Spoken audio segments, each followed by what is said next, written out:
Hey, good afternoon, cadets. It's Lieutenant Colonel Baker here. On to the second lesson of decision making, preventing violence. As always, we have our essential question. Why does violence occur in schools? Matter of fact, why does violence occur anywhere? Okay. That's a good question to say, especially what's going on now in our country right now with all the violence, okay? But this is concentrating on why does violence occur in our schools, okay? It happens everywhere. I'm sure you guys have heard or watched some videos of some fights going on in the bathroom or something like that that's circulating around social media, okay? It does happen. So think about how violence can impact ordinary lives.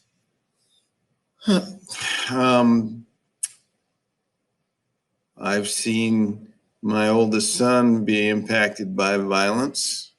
Got into really bad fights in high school when he was a junior and a senior. He shoved a kid's face through the drywall for attacking him. This was when we lived in Milwaukee. And he also went to punch a kid and his hand went through the glass case of the trophy case. So his hand got all ripped up. So yes, violence has occurred in my family. So have you ever been in a physical fight in the last year? I can tell you for me personally, that would be no, but everybody's different. Of course, I'm 54 years old, so I don't react like I used to when I was 14, 15, 16, when I was a teenager. Okay?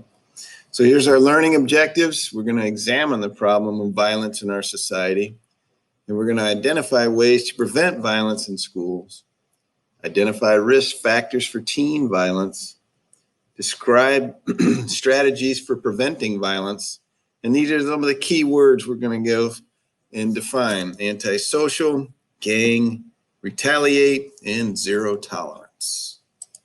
Okay? So now we're going to watch a video of a hypothetical fight.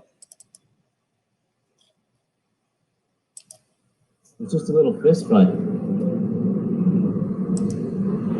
Isn't supposed to be any guns.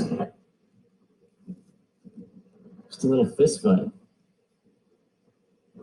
Then everything went wrong. Nothing like that was supposed to happen. Somebody call 911. When did this happen? It happened a few seconds ago. Who did this? Trey? No, it's not happening. You're so stupid. 15 minutes later, Eric was on his way to the hospital, half a mile away. Man, just a little fight at the school, man. It wasn't just a fight, man. The word I got is used a weapon. And now that kid may be dying. I'm going home. Yeah? Home's with us now. You don't control your life, man. We're going to control it for you. It all started 2 days earlier, like so many times before. Two people with great lives ahead of them, just acting stupid. My little brother picking on someone to let out some anger he was walking around with. Hey, big boy got a new outfit today. Did I see your brother wear that same shirt yesterday? Man, shut up! And no one let it go.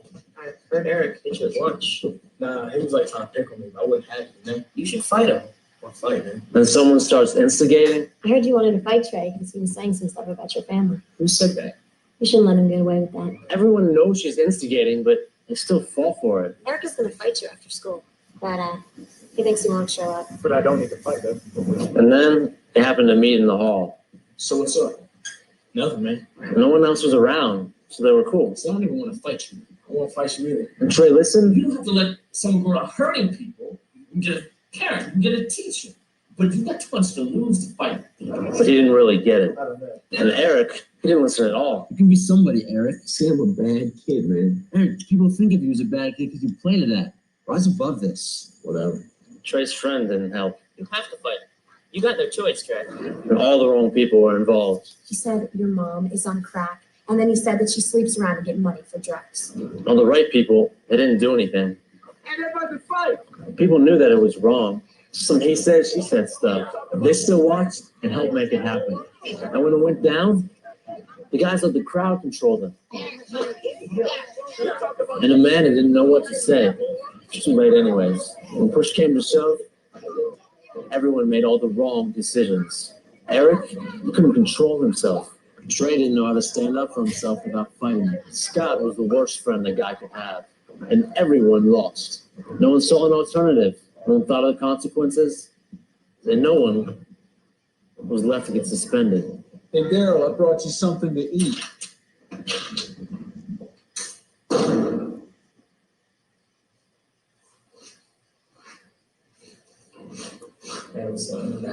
Daryl, you be nice.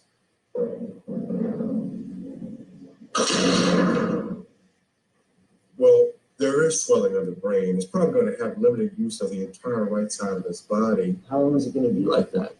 We just don't know. And that was it. Game over. But it didn't really happen. I mean, it did, but it didn't. Because this is not reality. You get a second chance to go back 2 days and make different decisions in the lives of 4 of these people. Get it? You get to go back 2 days and make different decisions in the lives of these people and see how those different decisions affect the outcome. And if you try hard enough, you just might figure out how to win.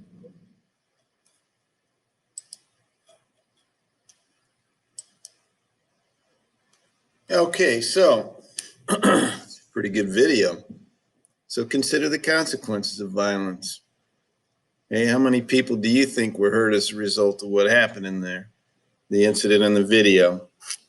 Obviously, the 2 families that were involved, right? The brother, their families, right? It can have unintentional consequences that trickle down. All those people that witnessed the shooting, okay, some of those kids might suffer from PTSD, okay, because that's a very violent act when you see that happening. It's just, there are a lot of people that are affected that more than you realize.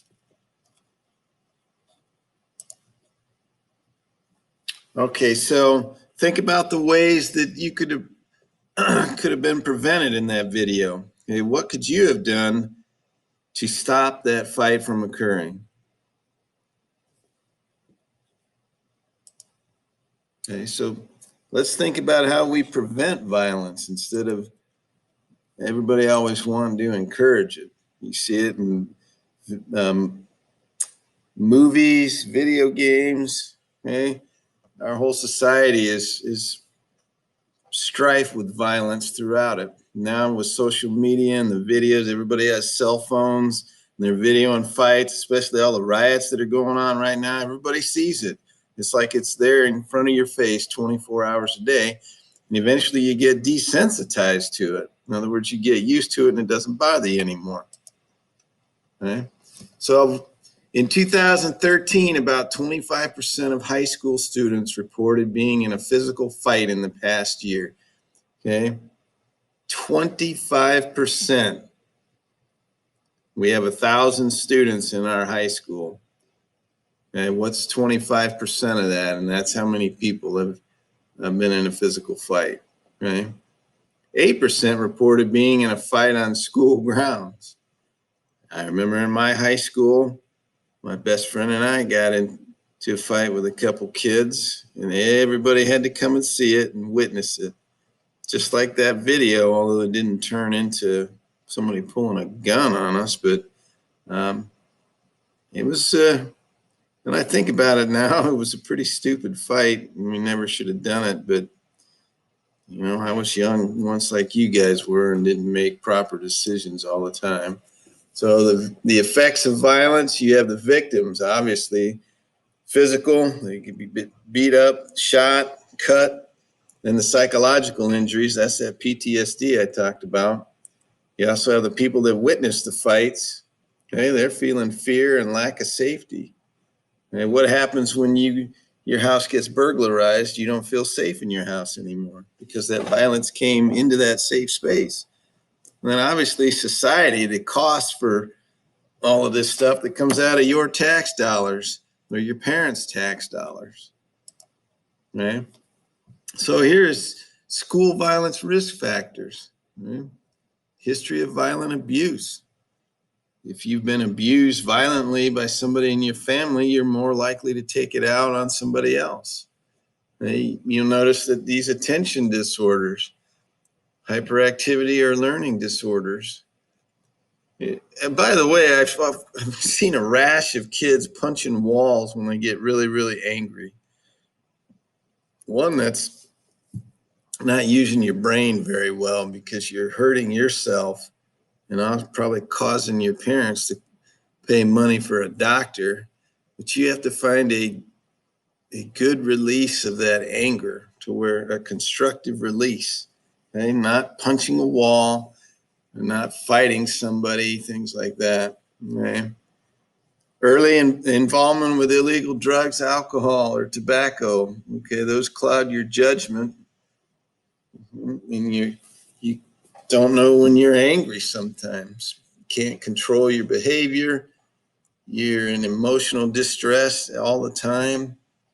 Okay, some kids have antisocial beliefs and attitude. You know, this one here, history of violence and conflict in the family. Okay, that is huge. That is your the nuclear family. That is your sanctuary. And if your sanctuary and all you know is fighting and physical fighting between your mother and father, or them on you, okay, that's all you know. Okay? Gang involvement, and then social rejection by classmates. Right? Here is zero tolerance. You notice that weapons or weapon lookalikes. Absolutely. You'll notice the guns, the knives, okay, swords, anything like, that is a weapon. You cannot be on school grounds. Illegal drugs, right? Zero tolerance for that. And then violent behavior. Okay? That means if you do it once, you're one and done. Okay? So the risk factors for teen violence, bullying. That's why we went through bullying before this, in this decision-making section on our curriculum. Okay, gangs, guns and other weapons, and alcohol and drugs. If your parents have guns at your house, they have to be properly stored and locked up. Properly stored is no bullets in a magazine and loaded in the chamber, okay? It's a North Carolina state law that if you have people under the age of 18, you have to store them that way. Okay, so bullying, we went over this already. Okay, mild bullying can escalate into physical violence. That scenario, he just made fun of his outfit, and then it spiraled. Okay, targets of bullying are at risk for suicide and violent retaliation. I talked about that, suicide, already, or they'll take it another step and get a gun and bring it to school. Okay? Gangs are definitely associated with crime and antisocial behavior. And teens most likely join gangs because they want to feel a sense of belonging and be part of something. Now, we are a place that you can feel a sense of belonging. Our program promotes that. Okay? We're like one big dysfunctional family. Okay? You'll see it down there. Belong to girls or boys clubs, activities, or junior ROTC. Okay? Guns and other weapons. You saw it in that video. Fight could have just been physical with fists, but somebody pulled the gun out. Fights are more deadly when weapons, especially guns, are involved. And guns can escalate a conflict to the point of no return. And you'll see that. Firearm injury is the second leading cause of death for people aged 15 to 24. Okay? And we'll go over the statistics, and some of those things might surprise you. Okay, alcohol and drugs. Right? This is a big thing. Right? It just clouds your judgment and thinking. Okay, you're going to make bad decisions when you're high on alcohol or drugs. That's just the bottom line. All right, so now I'm going to pull up handout 1. Okay, here's handout 1. Okay, so you'll notice here in the age of 15 to 24, there it is. The second leading cause is homicide by firearm. First one is traffic accidents. But you'll notice that number 4, suicide by firearm. So people that are in this age group are committing suicide with a firearm. And then suffocation right below it is number 5, but it's still suicide. Okay, number 4 and number 5 are both suicides. If you add those two together, okay, these two numbers raise it up to number 2. So this age group, people are committing suicide, number 2. Okay? Intentional fall, kind of interesting, okay?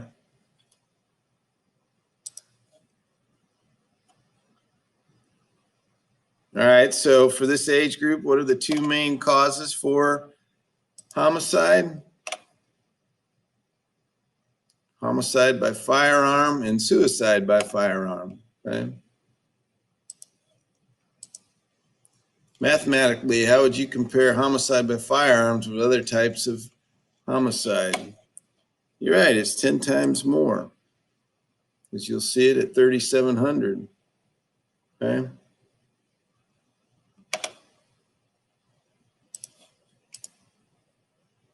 And then what surprised you most about the statistics? I went over what surprised me most is when you add both of those homicide by firearm and suicide by firearm, that's the number 2 killer of people in the age group of 15 to 24 in this country. Okay? All right.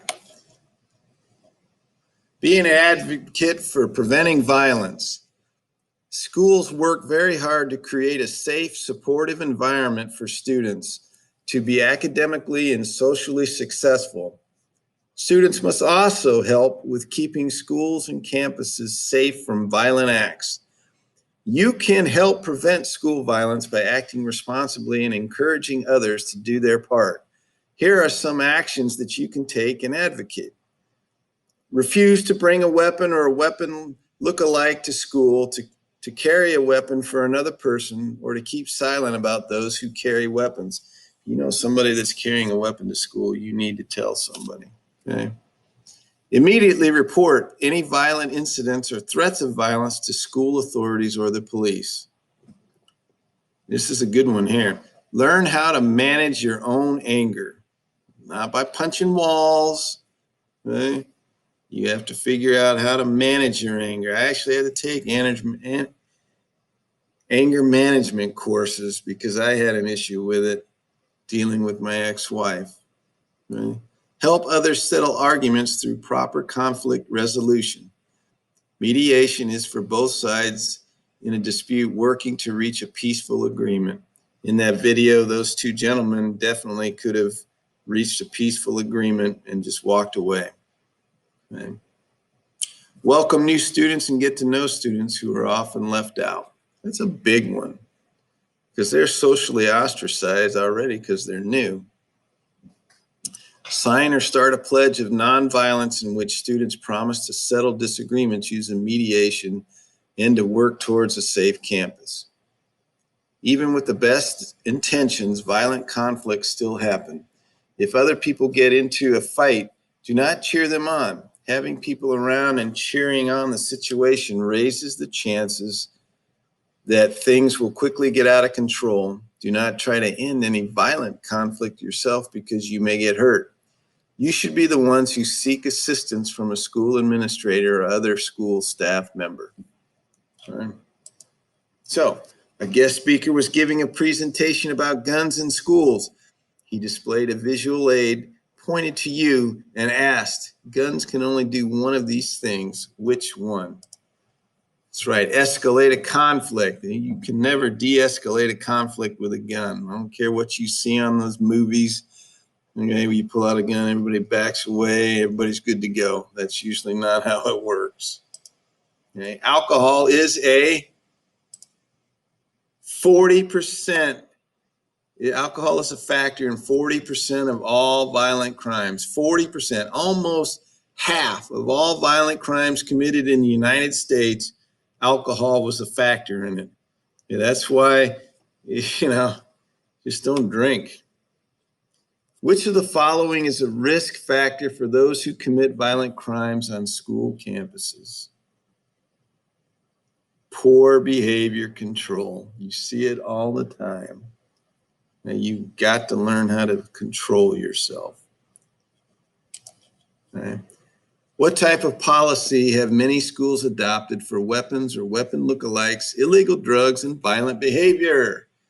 That's right, zero tolerance. Okay. Which of the following is not a good way to protect yourself from violence? Yeah, carry a weapon. Okay. Which of the following students made a bad decision? Tom uses social media where he has made lots of friends. Tomorrow he's going to meet a new friend at a taco stand downtown. Okay, that's almost like meeting up with somebody on Craigslist and you're selling something real expensive. I've read the articles where people got robbed or murdered going to a place to meet them. Okay. Think about the skills in preventing violence. What are ways that you can do to prevent yourself from violence? Okay. Here are some ways. Outdoors. Do not walk alone at night. Avoid poorly lit streets. If you think someone is following you, go into a store or other public place. Never hitchhike or accept a ride from strangers. Don't look like an easy target. Stand tall and walk with confidence. Don't walk with your hunched over and your face buried in your cell phone where you're not aware of your surroundings. If someone wants your money or possessions, give them up. If somebody's coming and pointing a gun at you and says, I want your money and your wallet and your keys, you pull them out and you throw them away from you because that's all they want, and then you run the other way as fast as you can, okay? You can always replace a car, you can't replace yourself. If you're attacked, scream and get away any way you can. They do not carry a firearm or other weapon. Do not loiter or give the appearance that you are lost. If you are on public transportation, avoid displaying expensive items such as smartphones, watches, and jewelry, money, things like that. Okay? And at home, lock doors and windows when you are home alone. Well, you should lock them every night anyways. Open the door only to people you know well. Okay? If you're home alone, somebody knocks and says they're, from the telephone company or whatever, tell them you can just ignore it and act like you're not even in there. Okay? Unless your mom has told you that they're supposed to show up. Okay, here's a big one. Do not give personal information over the telephone or computer. Never, ever, ever put PII, personal identifiable information, over those two mediums, okay? Telephone or the computer. Any smartphones or computers, okay, guys? Never agree to meet alone with a person you met online. That is just common sense, okay? If someone comes to the door or window and you are frightened, call 911 or the police. 911. Never shoot firearms or pick them up, even if they are unloaded. When you come home, have your key ready before you reach the door. Do not enter if the door is ajar or appears to have been tampered with.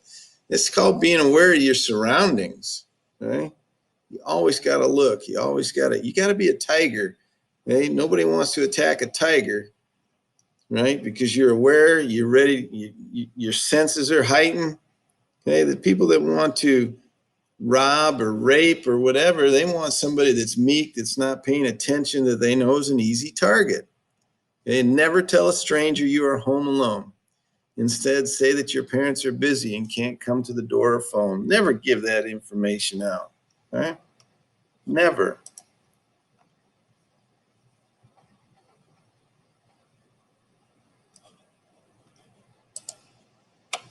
All right, so we just went over what some of the stuff that you should do to help you at home or outside to be the tiger, okay?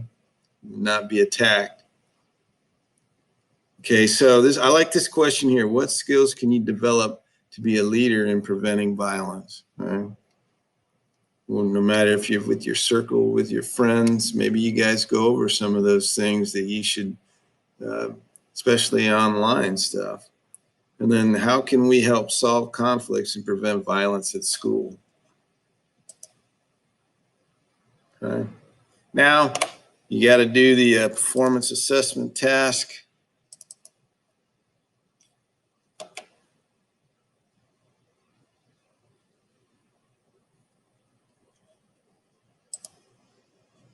Okay, so you have to answer these questions right here.